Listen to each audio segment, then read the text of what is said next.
He's also the chairman of the Farafina Investment Group in Monrovia, Liberia. That will delight a lot of Liberian friends who are watching the show right now, and also and the Economic Strategy Group and Development Initiative, also based in Nigeria. And we do have quite a number of people following the show from Nigeria.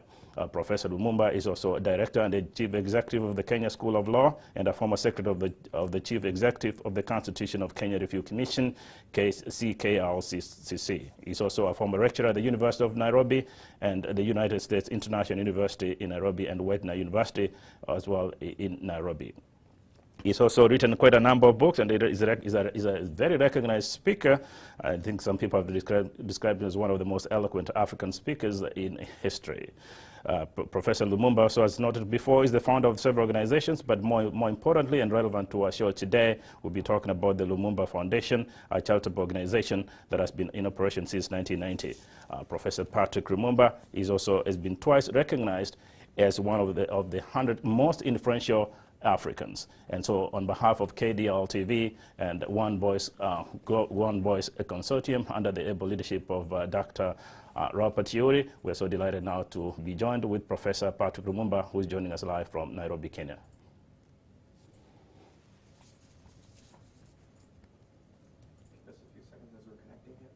So working on technical parts to make sure that we have Professor Lumumba on screen momentarily, and there it is. A very good evening to you, Professor Patrick Lumumba. We are live. Yeah, I am. That is why I'm confirming whether I can be heard. You are using a rather complex medium. That tells can you. I How, be heard now? Yes, we can hear you very well, and that tells you how much we, the Kenyans and the Africans in the diaspora, are very advanced. Very good to see you, Professor. A very good evening to you. Yeah, good evening. So to you, and through you to the people of Kenya and the people of Africa, happy greetings from all the Kenyans and the Africans in the diaspora.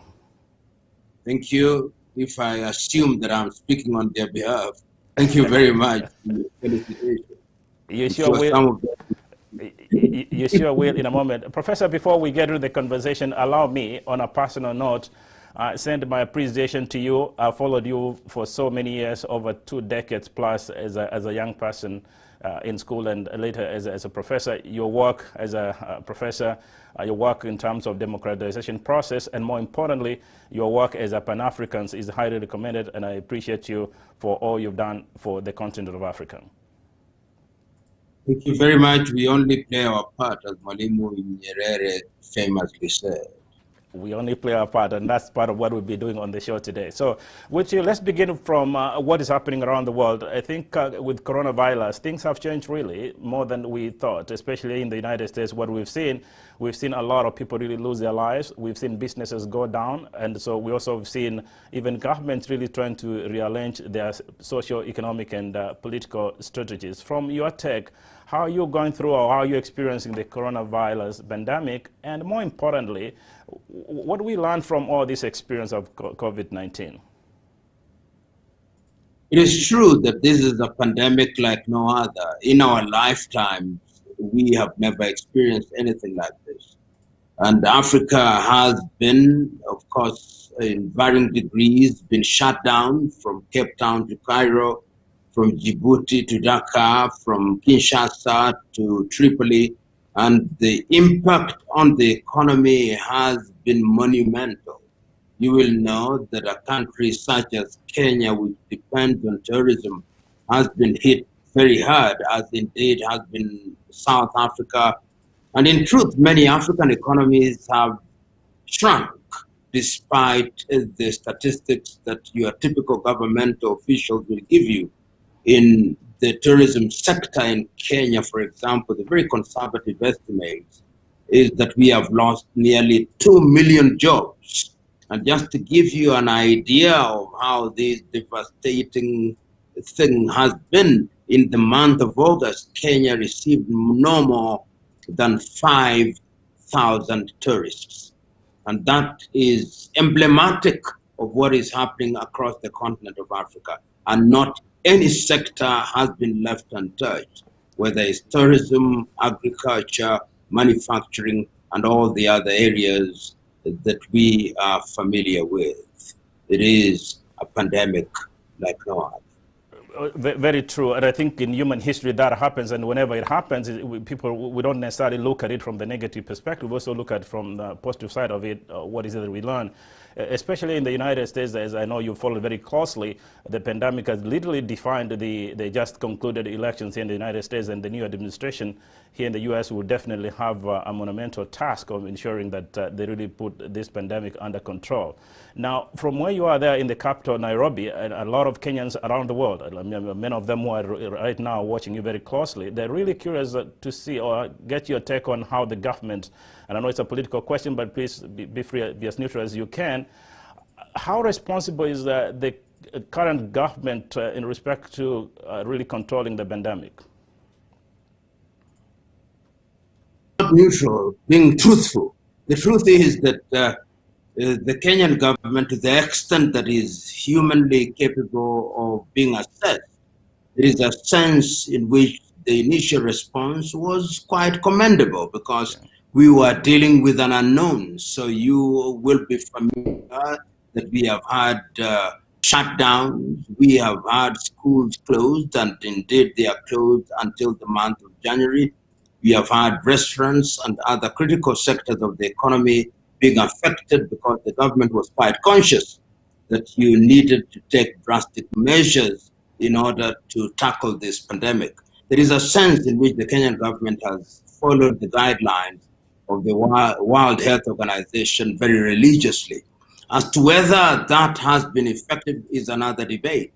It is instructive to know that we have not been as robust as one would have desired in terms of testing.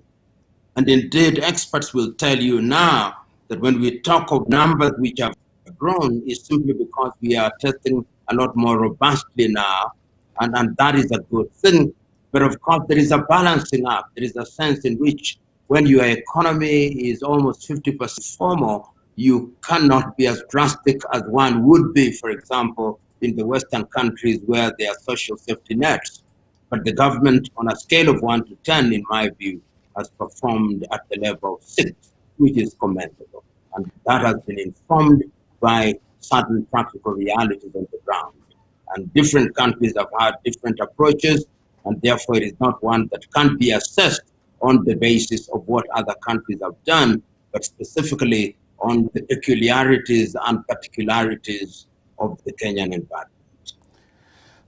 A 6-point score for a professor, and as a professor you score a 6 out of 10, sounds to me like it's a C. Well, that's a passing grade, but I would be fair to the government, knowing the fact that no government around the world really... In the American, in our system, we are a little bit very conservative. So C in our part is almost an A in your part of the world sometimes. Okay. Well, one second. It's good to put that in operational terms. As a professor, my students got a C, and then they're in really big trouble. But that's okay. That's okay. The fact that we really didn't expect this, at least it's good to see that it's not as devastating as this in the U.S. So, as you well know, this program is really being sponsored by the Global One Voice Global Foundation, which is an organization of Kenyans in the diaspora who've decided that enough is enough. We can no longer be divided. We need to act as one, especially those ones here in the diaspora. And therefore, we are very, very deeply concerned about how the state of the country is. Talk about the social, economic, and the geopolitical environment. You are a renowned son of Africa. From your take, how is the government of Kenya doing socially, economically, and geopolitically? There are a number of perspectives, and as usual, these issues will be debatable. But from my perspective, let's start with the domestic arena. In the domestic arena now, the major preoccupation is what is defined as the Building Bridges Initiative. And that initiative is informed by the election rapprochement between the current administration headed by Uhuru Muigai Kenyatta and the leader of the opposition as it then existed, Mr. Raila Amolo Odinga, which led to what is described as the handshake 9th day of March, the year 2018. It then gave birth to what was designed or explained to the people of Kenya as an initiative to ensure that we never experience post-election violence. And this post-election violence has taken place in Kenya in the year 2007, 2013, and 2017, when those who lost the elections even threatened that the country ought to be partitioned. And then, of course, what we have on the table is a raft of proposals to amend the constitution, ostensibly to immunize the country from future possibilities of electoral violence. There are different perspectives. It depends on who is supporting the initiative and who is opposing the initiative. From where I sit, I have been a student of constitutional law. I've written on constitutional law. And I think that what has been given to Kenyan is an unfortunate document. It is the political class in Kenya, at least a segment of it, have manufactured what they describe as a constitutional moment. I don't think there is a constitutional moment. If you look at the bill itself, you see quite a number of issues that have no constitutional value. The proposal seeks to amend 13 out of 18 chapters of the Constitution of Kenya, and analysts have isolated at least 78 constitutional issues which are being put on the table. And in the last 1 week, we have seen people appending their signatures to documents that they have not read, because those in the political class who support it are telling straight, this is the only way in which your son will become the president. This is the only way in which your son will become the prime minister. This is the only way in which your son will become the vice president, and promises.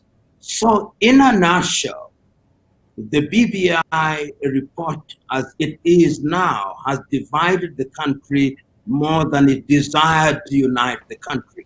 And I can tell you that when you say, for example, just to give you ideas of what to be found in that particular proposal, the proposal that for Kenya to be united, you need the office of a president, you need the office of a vice president, deputy president, they call it, you need the office of a prime minister, you need the office of a deputy prime minister, 2 of them, you need to have deputy ministers, you need to have ministers drawn partly from cabinet, from parliament and outside of it.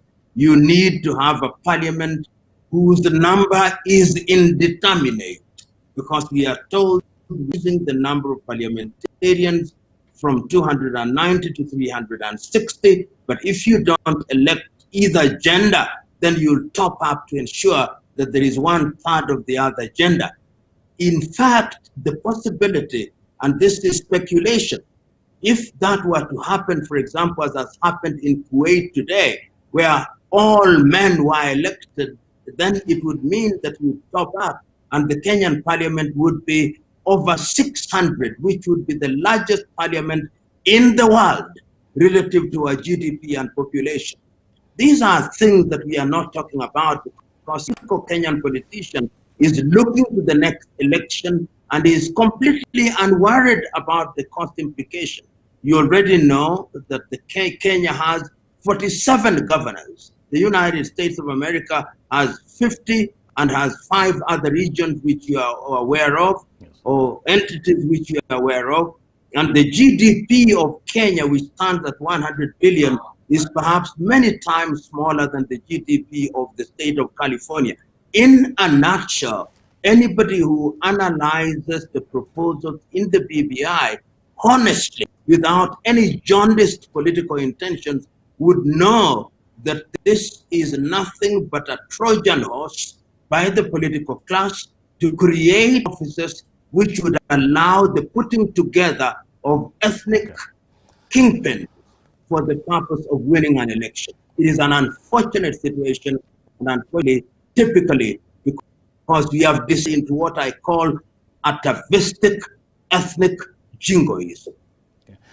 Jingoism is a total. Professor, like I said, most of the very best of Kenyans abroad are watching this show very closely, and that really every single word you use is really taken very seriously.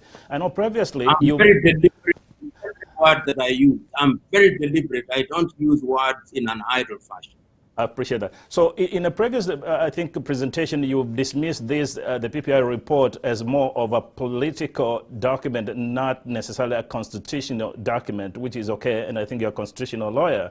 If you could, for our viewers, right, which areas do you think need to be improved to make sure that, yes, it's a political document, at least it will harmonize the political process in the country, and which two specific areas would you say should be improved so that it's really seen as a more credible constitutional document? That assumes that I even think that we need the BBI. Because number one, and I've read it very carefully, look at some of the proposals, if you give me a little latitude. The BBI proposes that we include Article 10A. And Article 10A, in a summary, says that we'll then become a good citizen of East Africa. It is to be found in the Treaty of the Community. You don't need it in the Constitution. Article 18A says that we must pay our taxes. You don't need that in the Constitution. There is already a law with it. Then you have articles that are saying that you need a youth commission. You don't need it. You have a ministry that deals with the youth. You don't need it. It then tells us that you need the office of a prime minister. Why do you need office of a prime minister? We had it in 1963. We removed it in 1964. We had in 2007. We removed it in 2010. Why do you need it? It also tells us that we ought to rename ministers. We don't call them cabinet secretaries. We call them cabinet ministers. Why do we need that? What is that you call them cabinet ministers or cabinet secretaries? It tells us that right now, of course, it tells us that we have affirmative action, but affirmative action must be designed in a manner you have the size of parliament that we can carry. As it is now, Kenyan government and the Kenyan country as we know it is technically incapable of paying, and everybody knows that. We are going back to the IMF and the Bretton Woods institution, which means that we have borrowed locally. We have borrowed 25%. Borrowing is the Bretton Woods institution, 21% Chinese. The dollar is now at about 112. In other words, we are not doing well. You tell me that we are going to increase the subvention to the counties to 35%. That doesn't make sense. You don't devolve money, you devolve functions. Once you devolve functions, money follows function. In a nutshell, one is saying that if we indeed implemented the Constitution as it is, then we could indeed be moving in the right direction. And the I want to make in answering this question, in the year 2014, Parliament did indeed request the then Auditor General to undertake a socio-economic assessment of the Constitution. And the Auditor General gave his report in the year 2016 and arrived at several conclusions, which included, among other things, that Kenyans are overrepresented and that the wage bill is not sustainable in the long run. Of course, he was shy, saying that we should reduce the counties. Because look at Africa today. Why should Kenya have 7 counties and 47 governors? Aside from Professor PLO, who is an honest individual, it is more expensive to take care of a Kenyan governor than it is to take care of a governor in the United States of America. Okay. And my view, therefore, is there is need for reassessing whether we need constitutional amendments at all. The only thing that I think makes sense to me now, because we are aware of the historical disadvantages of the female of the species, is that we should look at ways of having them present in policy-making position. And even in the context of the current constitution, if there is goodwill, that is achievable.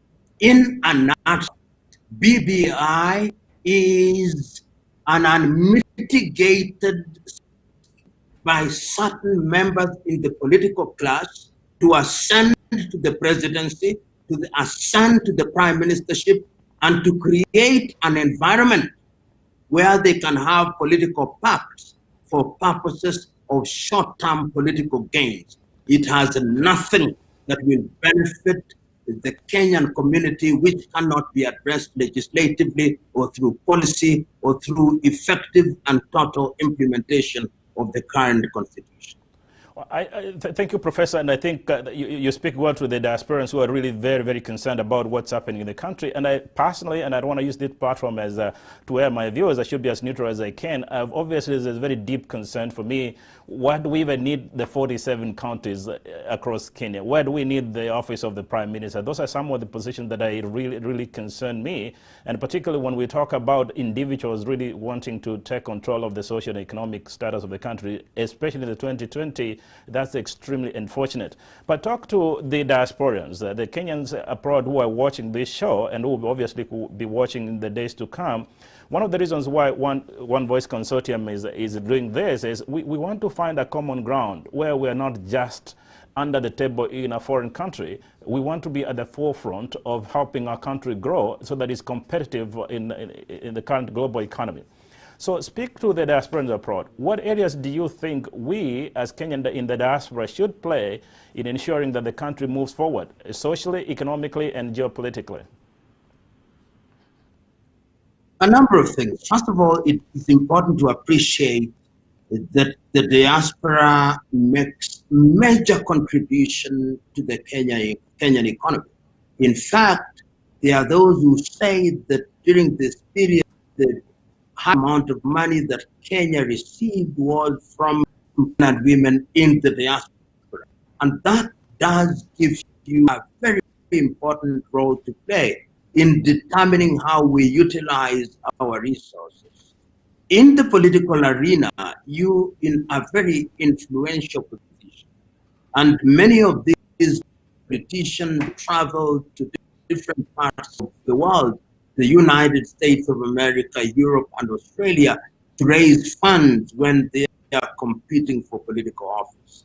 And it is important, therefore, that you use your position in a manner that is in the long-term best interest of the country.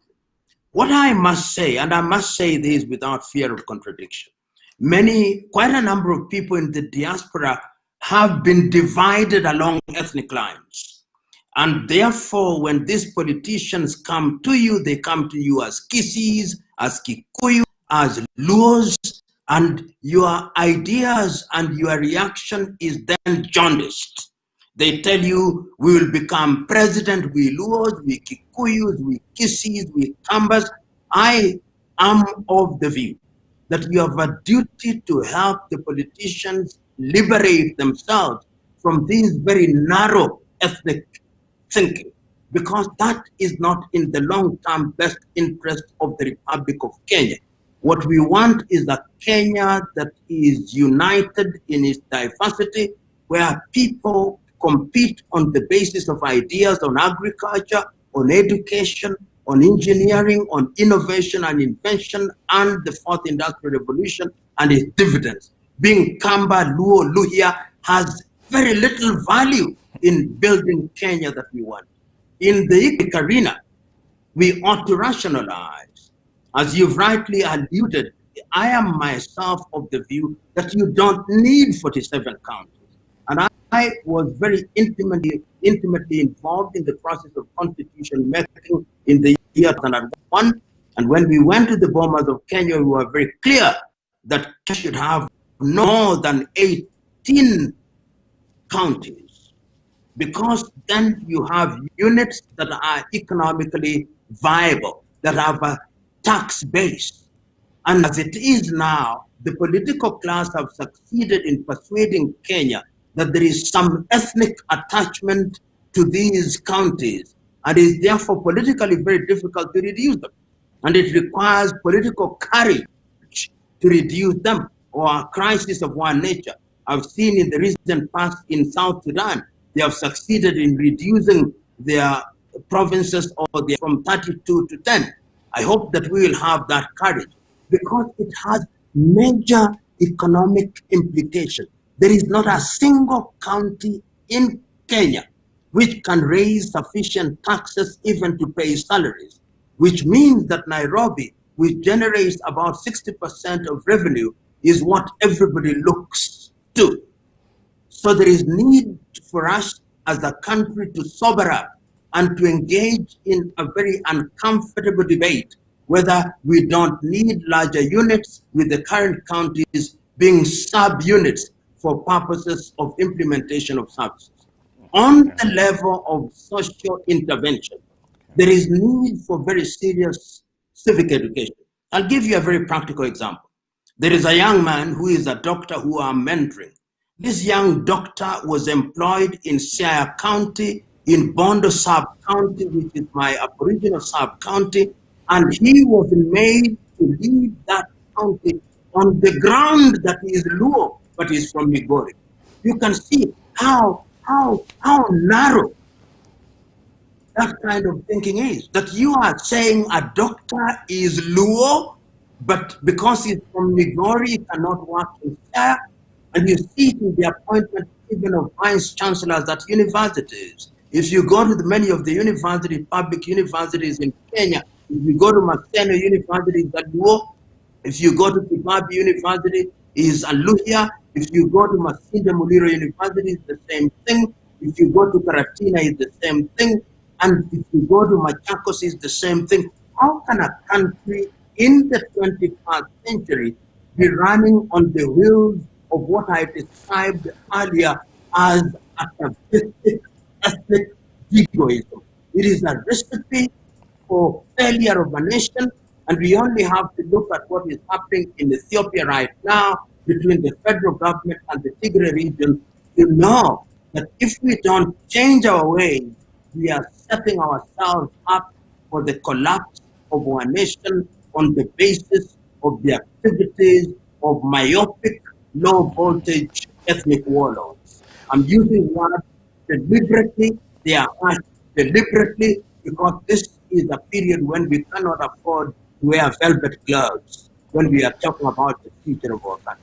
Okay, Professor, and exactly as you see the headline there, it's engaging African in Diasporans for Development and Unity. Part of why One Voice Consortium is doing this is last week we had a very interesting conversation with the World Bank team in Nairobi. They gave us a quick snapshot of how the country is doing economically at the moment. It doesn't sound very, very promising compared to other sub-Saharan African economies, and we'll talk about that in a moment.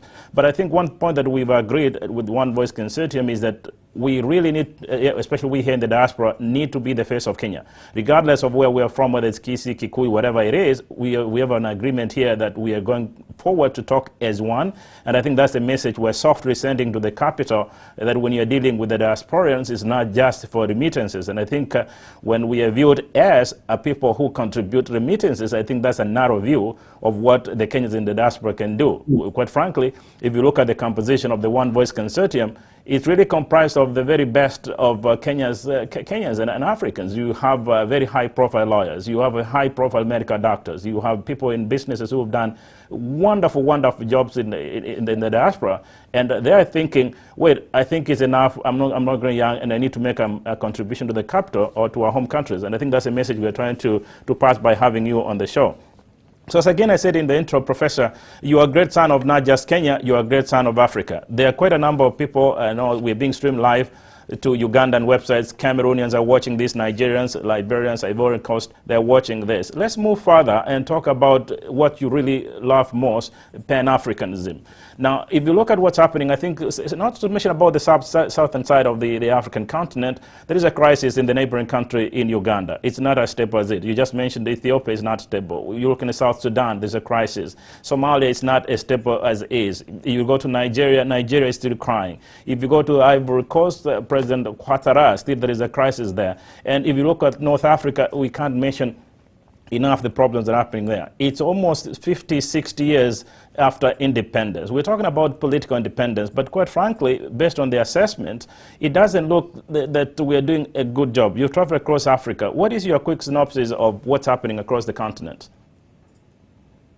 number one, it is important to note that this year, the year 2020, was the year of the silencing of the guns in Africa, and silencing of the guns in order to ensure that we begin to implement that are made the Africa Agenda 2063 and the Africa Continental Free Trade Area, which will begin to operate from the month of January 2021. Just today, President Cyril Matamela Ramaphosa, who is the chairman of the AU, has now said that we are extending that for the next 10 years, so that the whole idea of silencing the gun is now being extended to the year 2030. And this is in recognition of the fact that Africa is not at ease, and you've given quite a geographical tour of what is happening in northern Mozambique. We know that there are elections in Somalia on the 8th of December, there are elections in Ghana on the 7th of December, there will be elections in Uganda, there have just been elections in Tanzania, there is a crisis in Ethiopia, there is a crisis in fragile peace in South Sudan, there is fragile peace in Sudan, there is a fragile peace in Libya, and all these areas. The truth, therefore, is that if there was a time when Africans in the diaspora ought to contribute in a very positive way, it is now. I'm just learning, for example, that there has been some kind of election in the southern Cameroons or Ambazonia, which has been manufactured by the Biya regime in Yaoundé. These, in my view, are not going to solve the problems.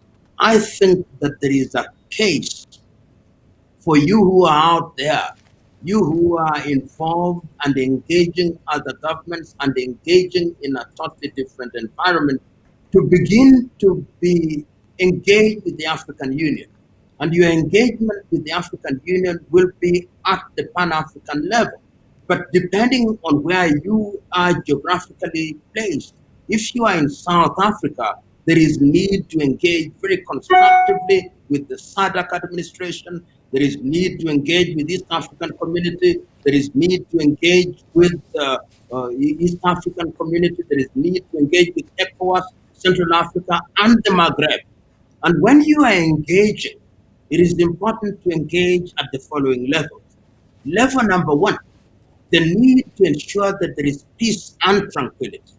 Level number two, to ensure that there is an environment for investment. Level number three, to ensure that Africa can feed ourselves. So the area of agriculture is going to be very important. Level number four, to ensure that education, particularly as it has been redefined because of COVID, is given its pride of place. Level number five, to ensure that we embrace technology in a very realistic and a very robust manner. Level number six, to ensure that we remove tariff and non-tariff barriers so that Africa can trade with ourselves. Level number seven, to ensure that Africa stops borrowing at usurious levels from Bretton Woods institution and from the Chinese. And level number eight, to ensure that Africans have their hands on deck for purposes of addressing the issues that concern us. And level number nine, in the health sector, to ensure that we invest in research and development. Right now, in all African countries, what we are doing is that we are waiting for Pfizer to give us vaccines. We are waiting for Oxford to give us vaccines. We are waiting for China. We are waiting for the Russians to give us Sputnik. How do we know that these vaccines are not going to be laced with things that will harm us? What is happening with the 5 African CDCs? It is important that we smell the coffee and wake up. And you are in a very unique position, you who are in the diaspora. African politicians have the tendency to listen to you a lot more than they listen to those who are resident in the mother continent, because denied or not Daktari, to the extent that you contribute to the exchequer, they think that is very important. And the saying is, he who pays the piper, including the she, always calls the tune. Use that to good effect to engage these African politicians across the continent. So, Professor, I know for the African immigrants here in the West, especially we're really talking about the first generation immigrants. That's a population that fairly understands the pain that Africa is going through. But we do also have the younger population, our children, a second generation, who actually, looking at the screen, they're describing you as a Pan-Africans, who don't understand what Pan-Africanism is. In a moment, if you don't mind, you'll explain what really Pan-Africanism means. And I want you, as you do so, I'm a student of history, and a student of history at Kenyatta University. They did talk about African unity, and I recall Kwame Nkrumah of Ghana with his rallying call for Africa. Africa must unite. That was his rallying call. Next week, I'll be talking to your good friend, a former African Union ambassador to the United States, Dr. Alikana Giombori. She's willingly coming on the show next week. But you talked about we. Just taking a particular example of motherland, you talk about Kenyans, you're talking about a good friend of mine, a professor who I teach with, was in Kenya not too long ago, and when he came back, he asked me, Dr. Okari, why is it that Kenyans identify themselves first with the tribe before they identify themselves with a nation? Now, when will we get to a point where we Africans can work together so that we say we are Africans, move beyond the identification of nationalities, ethnic groups, or nationalities, as is the crisis right now across the continent?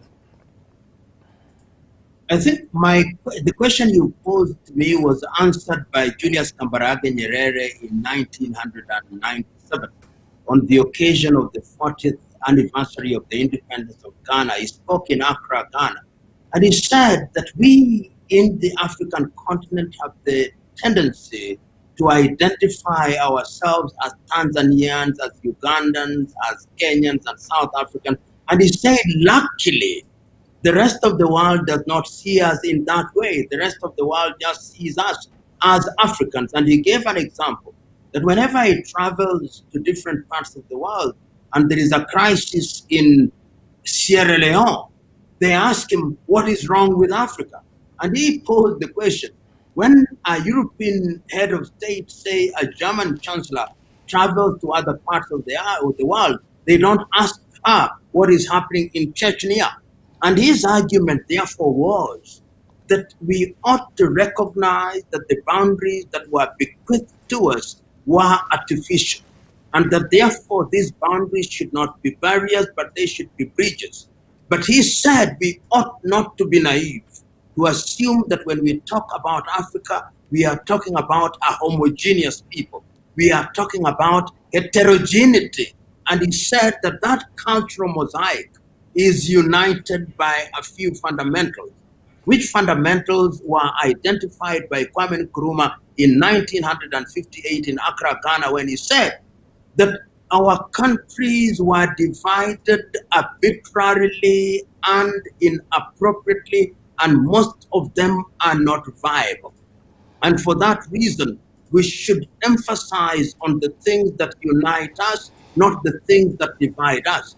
And what are the things that unite us? Our Africanness. Number two, our desire to trade amongst ourselves.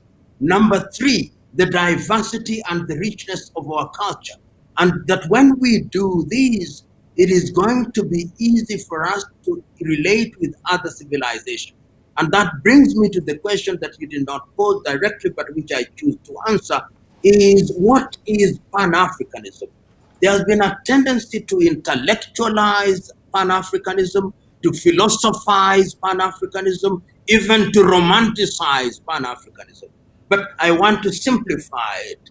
Pan-Africanism, from where I sit, is having an African consciousness, a consciousness that tells you that you are not child of a lesser God, which makes you to recognize that you've got to respect yourself, which makes you to recognize that we must work together as Africans, irrespective of the sovereignty of our countries, in order to improve our political stability, social cohesion, and economic emancipation.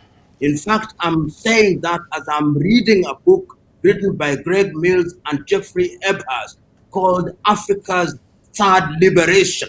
The first liberation was for decolonization. The the first liberation was decolonization. The second liberation was meant to be the fight against imperialism and neocolonization. And the third liberation ought to have been the new search for prosperity and jobs through embracing our technology as the game changer, particularly in the 21st century. In a single sentence, I'm saying Pan-Africanism is consciousness informed by the realization that Africa only makes sense if she proceeds as one monolithic whole, using her diversity as our strength. So thank you, Professor. That's a good explanation of what it is. And a quick picture on what it is here in the diaspora, and this is where it gets really interesting. Whenever I go to class, my students from wherever they are from across the continent, they're just very happy they're seeing one of them. Is a brother or a sister. That's just what it is. Today in the diaspora, the intermarriages between nationalities is very common amongst ourselves, but there's still that division. Maybe on a big picture, and this is a concern I have, and which potentially will post to Ambassador Alekana next week, is it then that African leaders have failed? Why is it logical that there's an African Union, and then the African Union have a representative in Washington, but then all these ambassadors come to Washington, stay in Washington, and make almost zero effort towards bringing the Africans in the diaspora together? And that's why I kept saying on the show, yes, there's one ambassador representing each of those countries in Africa in Washington, but there are more ambassadors. For example, Kenya, we have more than 200,000 ambassadors in the US. Do you think the African Union and the leadership across Africa should do more in Washington to make sure that they bring all these sons of, and daughters of Africa together in the diaspora? I think so. And I speak from this premise that the reason why you are focusing on Washington is that geopolitically, the United States of America has been a country that has been the world hegemon. And therefore, when one is present in Washington, one is present in what is essentially in geopolitical speak in the capital of the world. And individual African countries are weak. I mean, look at any one of the countries that you talk about, whether it's Kenya or Uganda or Eswatini or Lesotho. When they are present there in their individual capacities, the economy of each one of these countries is smaller than the economy of Washington, D.C. And Washington, D.C. really is not much to speak about because it's not a state in that classical sense. And therefore, it is not respected. But when the Chinese ambassador speaks, he's representing 1.4 billion people. When the Kenyan ambassador speaks, he's representing 45 million.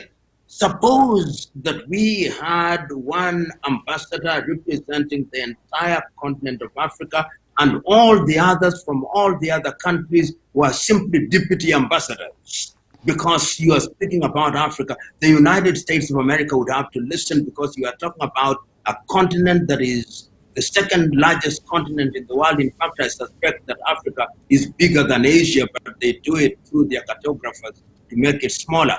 But be that as it may, you are talking about a market of 1.4 billion. You are talking about landmass. You are talking about natural resources. And the continent is speaking with one voice. As it is now, we are divided on the basis of Anglophone, Lusophone, Arabophone, and therefore it is easy to manipulate us by entering into bilateral arrangements. And that is one of the things that we should do. Even the African Union, as presently constituted, is fundamentally controlled by the Chinese and the French, so that there is no freedom. It is a body that is beholden to West powers and therefore is very weak. I dare want to say that the United States of America fears North Korea more than it fears the entire continent of Africa. And we've got to wake up. The difference, if you permit me to conclude answering this limb of the question, is that immediately we regained independence, and history teaches me, there were African leaders who were convicted. If you talk to any one of them, Julius Kambarage Nyerere, Kwame Nkrumah, Modibo Keita, Sekou Touré, Kenneth Kaunda, Ahmed Ben Bella, Gamal Abdel Nasser, and later Nelson Mandela, Joaquim Chissano, Thomas Sankara. These were people who were convicted about something. Today, if you ask any one of the present leaders, they are pretty lukewarm. They are so insular. The whole thing about sovereignty, the sovereignty of Kenya, the sovereignty of Lesotho, of Swatini, we have become so provincial and so narrow-minded that we do not know that in our narrow-mindedness, we become weak and vulnerable. See what has happened recently with the Russians creating a base in Sudan.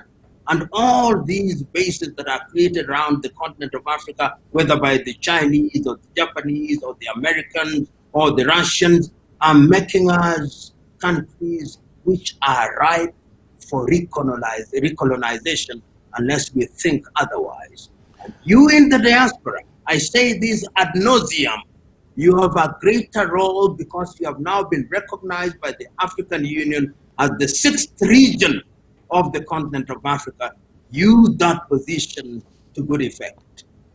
So, Professor, in a moment, I want to take questions from our viewers. And to your point, when I had another point here, you make very excellent points. And sometimes, as a student of history, it pains me to watch this, that in the U.S., I can drive anywhere I want across the country, and there are no restrictions.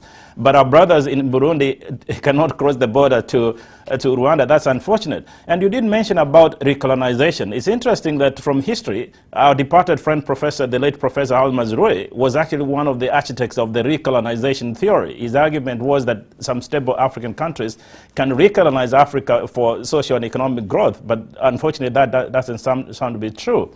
But somehow, I want to get your take here, there seems to be an alignment, not to the West, but towards the East. A lot of African countries, I think there's a Sino-Afro agreement where China has taken advantage of the African continent. Of course, there's massive investment. But what I see here in the West, they're saying, well, look, Africans, the Chinese are dishing what they're calling cookies to Africans, and they're terming that as a form of neocolonialism, or a new form of neocolonialism. Do you think Chinese intervention in Africa is a good thing for Africa today, or it's not? You know, I'm reading a book which I commend to those who have not read it.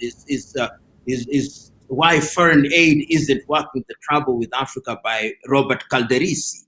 And he says, he repeats what Dambisa Moyo has said in Dead Aid. I am not convinced, and I'll never be convinced, that Africa, on the basis of the model of the aid a la Bretton Woods institution, is going to be liberated. The West has been here since we regained our independence in the 1960s, and what they have done is to use Africa as a laboratory for untested economic ideas. This is how I understand the structural adjustment programs that were introduced by the IMF and the World Bank in the 1980s. They have conditioned loans post-war collapse on human rights, which are defined by Western scholars. And the net effect is that many African countries have suffered monumentally. And this has been done on the basis of the erstwhile colonizing powers. See the post-colonization pact that the French had with their former colonies and how they have impoverished those colonies. See what has happened to the former Portuguese colonies of Guinea-Bissau, of Angola, of Mozambique, and Cabo Verde. See what has happened to the former Belgian colony of the Democratic Republic of Congo, resource-rich, but one of the poorest countries on the continent of Africa. See what the British have done through the institution of the Commonwealth, and see what has happened with the Italians in the few colonies that they did, that they had in Libya, but for their own ingenuity. And of course, America came in as the other hegemon. And what they did was to use and manipulate the Bretton Woods institution, and there is nothing to write home about. The Chinese are Johnny-come-lately into the arena. And the difference between the Chinese is that the Chinese are not asking any question. Therefore, they are very attractive. And they are in areas which are very visible. So you are typical African politician who is looking to the next election, love to see the Chinese build stadia. They love to see the Chinese build railways, even if they are not viable. They love to see the Chinese do poor quality roads because quite a bit of it goes into corruption. The Chinese are not here for purposes of being good Samaritans. As Hajun Chang has said, the Chinese are bad Samaritans. And what they are doing is to entice Africans with cheap loans, and ultimately they'll capture them in a manner that we now see Zambia has been captured, and Angola is also getting into that trap. Do I blame the Chinese? No, I do not. I blame us. When you have leaders who are weak, when you have leaders who are greedy, when you have leaders who are myopic, and when you have a population that is in the business of clapping for their leaders, then you pay the price of myopia, you pay the price of being complacent, and you pay the price of being manipulable. That is what is happening now. I can't agree with you more, Professor. In a moment, thank you for that perspective. And I think that's exactly why this engagement is necessary more than ever before in our human history. I think somebody said, well, if you're not on the table, you're on the menu. And another person said, well, I think that's your friend, Dr. Chiombori, says, no, you're not on the table, then you are under the table. And I think what we here at KDRTV, in partnership with the One Voice Consortium, we are saying, we can't be on somebody's under the table. We need to create a table of our own, and this is precisely what we are doing to make sure that at least we have the serious engagement such as this to advance the needs of the African diasporans and the mother Africa continent. Meanwhile, to our viewers, our technical guys are showing me there on the screen, if you could take a moment, as Professor Lumumba takes a moment to have a sip of water, please follow us on Facebook. If you could just go to Facebook at KDRTV Facebook, like us there. Please, we need your support, and also we need you to give your constructive feedback. We need to improve. And also on Twitter, if you could please follow us on Twitter. You see right there is KDRTV, Kenyan News. You follow us there as well. And also we're streaming live on YouTube. If you could go to YouTube as well, subscribe today. All you need to do is go there and click that button, and you'll get subscriptions or notification whenever we're live, as we really move forward in engaging these conversations. So in a moment, we'll have a question for you. The technical guys want to put a question there for you from the viewers. Ben, do we have that question for Dr. So there is Dr. Ole Koisaba, one of very brilliant son of Kenya. There he has a question for you, Professor Lumumba, if you could, for a moment. Since Kenyans in diaspora contribute to the national GDP, what needs to be done to have diaspora representation in the political sphere? I think that this could be dealt with in a very deliberate way. I hold the view that deliberate efforts could be made, particularly through the nomination seats. And this must start at different levels. Level number one is that you want people in the diaspora to play a role and to be members of parliament. And being a member of parliament in Kenya, in truth, is not a full-time engagement. I do not see why a Kenyan who is resident in the United States of America or any part of the world cannot be a member of parliament without moving physically. You can participate in the deliberations through technology, and I think that that would be a very good step. I also think that the diaspora can be part of the advisory units, which will inform the activities of the Kenyan government. I'm aware, of course, that the Kenyan government is dealing with this through the Ministry of Foreign Affairs. And I see a question from Mackenzie Lucy there. How does the BBI report incorporate the diaspora? It does not. Remember that the BBI report was specifically designed to arrest the violence that we engage in every election cycle. And in my view, it is not the function of a constitution to deal with the diaspora. The diaspora are Kenyans, they are not second-class citizens, and the rights that accrue to a Kenyan citizen by dint of other constitutional provisions ought to be the same rights that accrue to people in the diaspora. The only thing that ought to be done at the level of implementation and policy formulation and implementation that makes people in the diaspora participate in the economic, political, and social life of our country. Unfortunately, those who are championing the BBI have marketed it as if it is a magic bullet that will solve all the problems of the Republic of Kenya. and that upon implementation of the BBI, Kenya will become El Dorado, the land of gold, or Shangri-La. That is a white lie, and you should not buy it. And they are selling it because they are in the business of selling snake oil. And they must be called out in the most unequivocal words, and I'm doing so without fear of contradiction. Professor, thank you. In a moment before we load a couple more questions, if you could stand for 2 or 3 questions from Kenyans. There are Kenyans watching across the US, there are others watching from Europe, if you could. But let me take an opportunity to give you a moment. Before, the last time I had a show with somebody from Kenya, the Kenya Power and Light incumbent did us a lot of disservice. Which is very likely.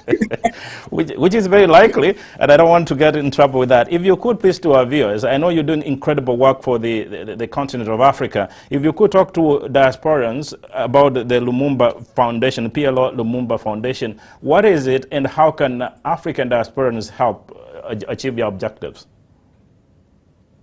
The PLO Lumumba Foundation is a foundation that came to my mind in 1980, and it was incorporated as a company limited by guarantee without share capital.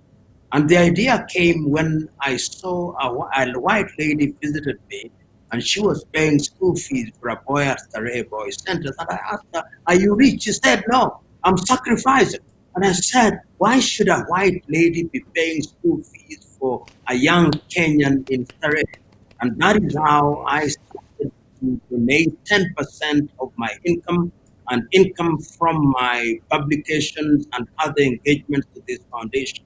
In the last few years, the foundation is now present in 38 African countries, and we are engaged in the areas of mentorship, we are engaged in agriculture, we are engaged in health, education, and of course, innovation and invention.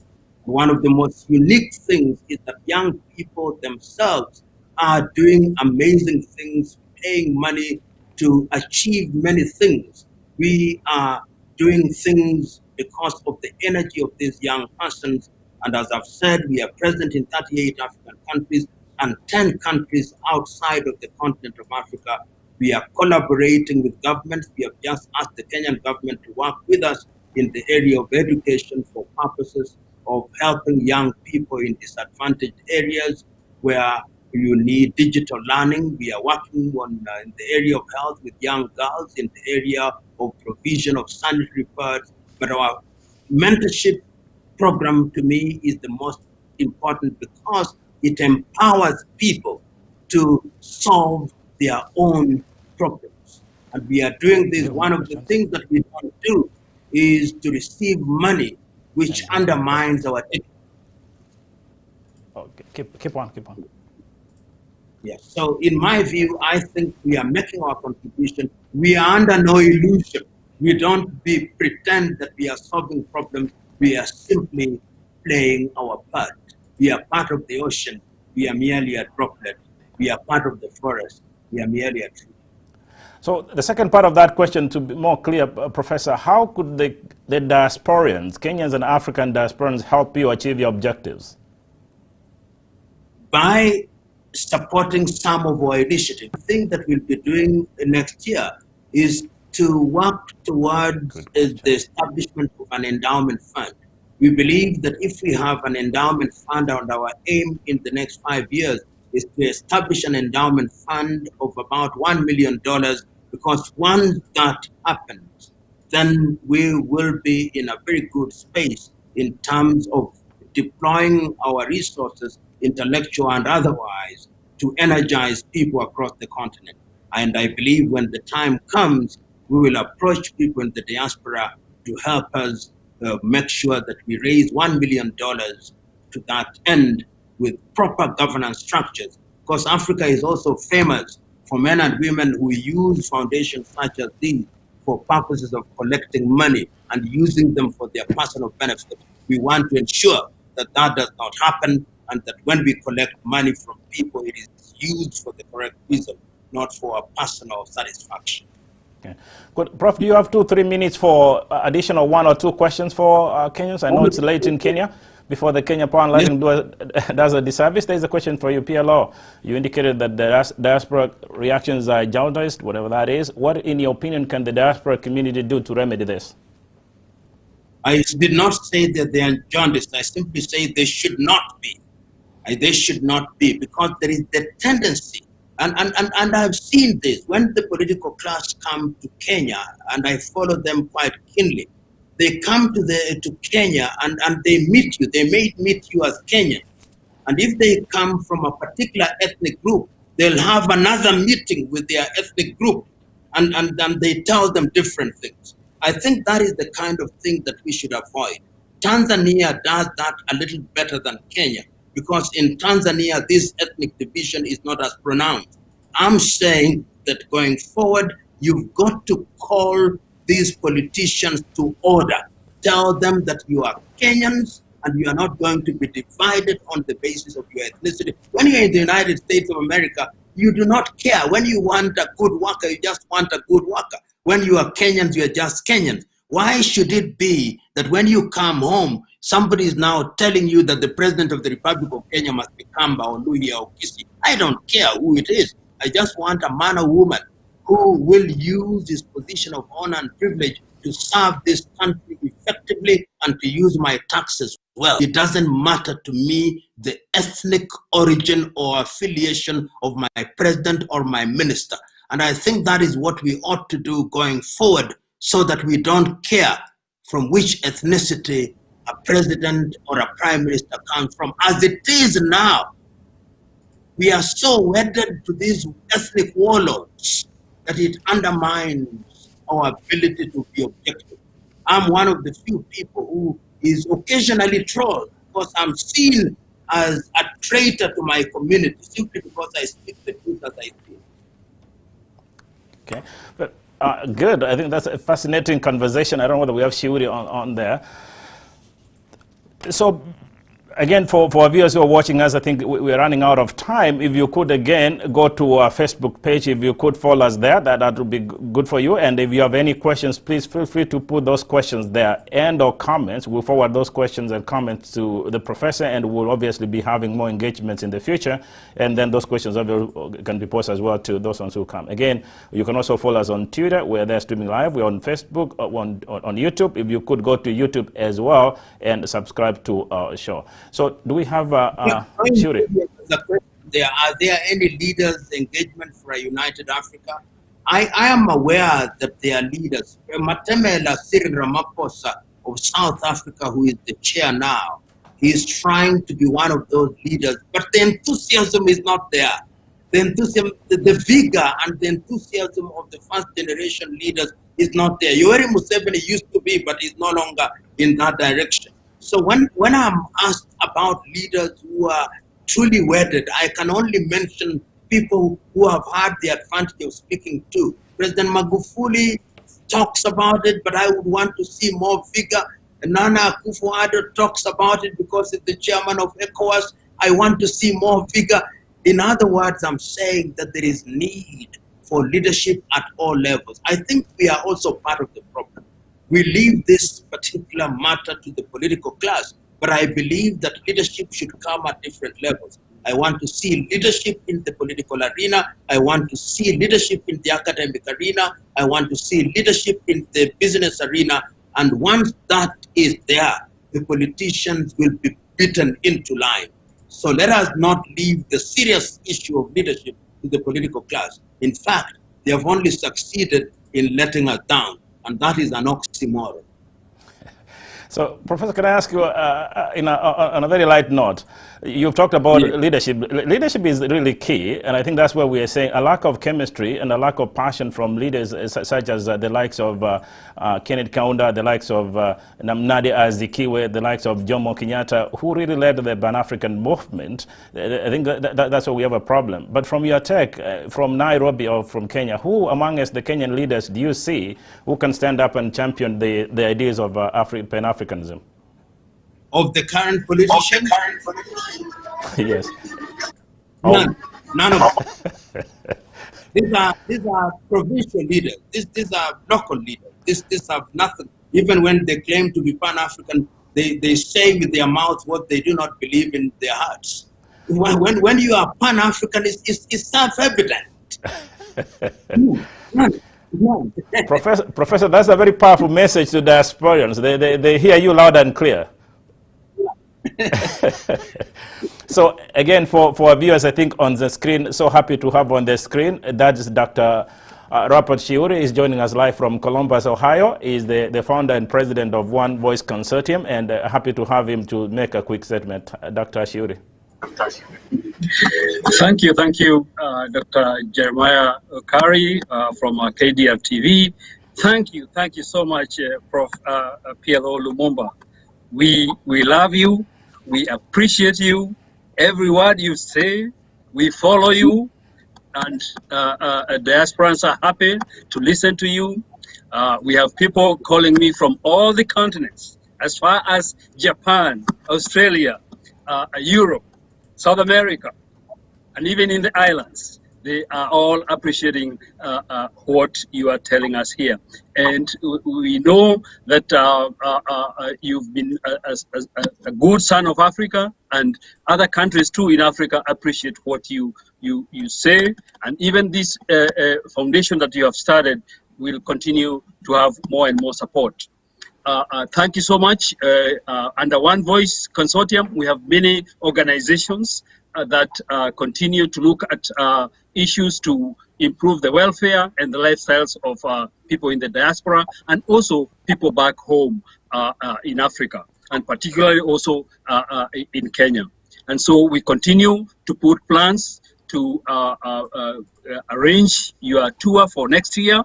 We hope that the COVID situation will allow you to travel to United States, because we are planning a major tour for you here in several regions of US, so that you can be able to interact with our African brothers, our Kenyan brothers, and people of goodwill in wherever you will be able to stop here in US. So we are looking forward to that, and we'll continue to engage our African diaspora in matters of arranging that tour, so that everybody can be involved. So thank you so much. I know I don't have a lot of time, but we'll continue to keep you informed on how we are going on with these plans. Again, thank you so much for your presentation today. It was very, very touching. Thank you. Thank you very much, Dr. I wish you the very best in Columbus, Ohio. Thank you. Professor Lumumba, I think two questions for you. On a light note, people are asking, somebody thought, oh, Lumumba is 37 years old, and I said, no, most of the Kenyan lawyers in the US, your students, they're asking me, what keeps you so young and so going like this? I'm a martial artist, and therefore I practice martial art. And that keeps me alive and well, and I think physical exercise. I've been a martial artist since 1975. So those who are in the business of having too much nyama without practice, I commend physical exercise. In 1975, I was just a year old. That tells you a lot, and I put a lot of weight. I'll go to the gym right after the show.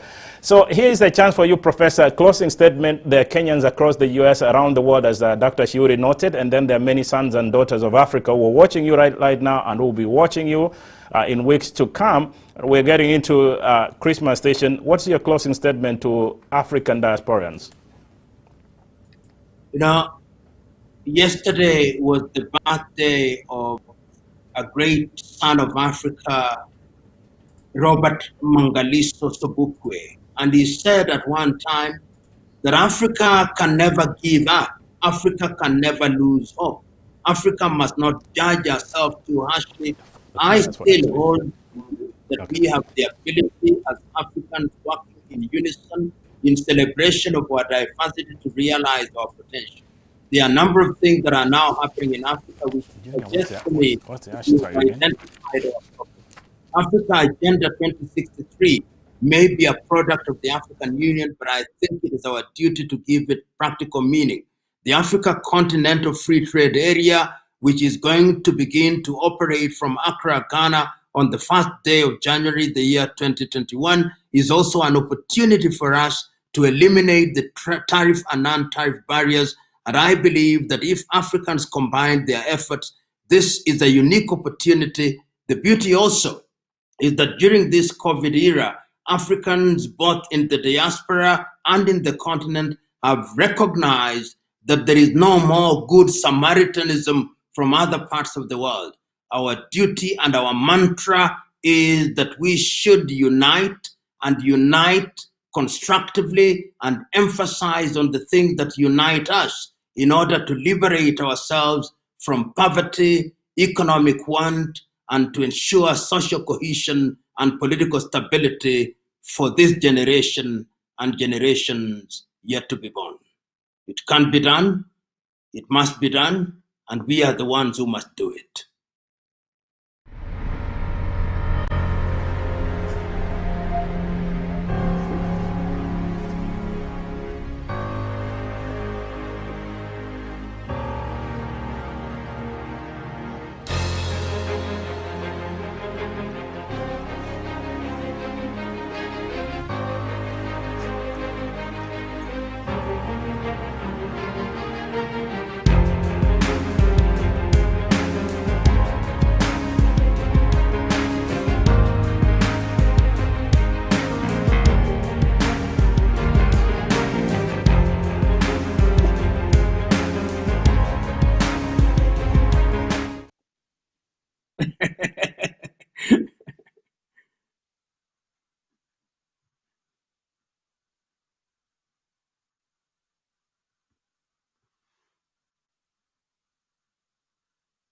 Thank you.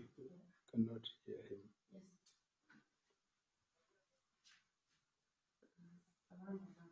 Thank you very much.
For your insightful contribution. You're a great son of Africa. I also want to thank Amos, the guy who's working for you there. Amos is a very wonderful young man. I think he has a very bright future. Amos, thank you for working with us very closely to make this very possible. Also, Dr. Shuri and the entire team at One Voice Consortium, many thanks for you and all the good work you're doing for the Kenyans and the Africans here in the diaspora. I want to thank you also here on the studio, my colleague and business partner, Ben Kebwato, is working so hard on the screens. Ben and Collins, many thanks. So on behalf of everybody here on KDRTV, you have a very wonderful, great Sunday and enjoy your week. We'll see you again next week at 10 Central Time.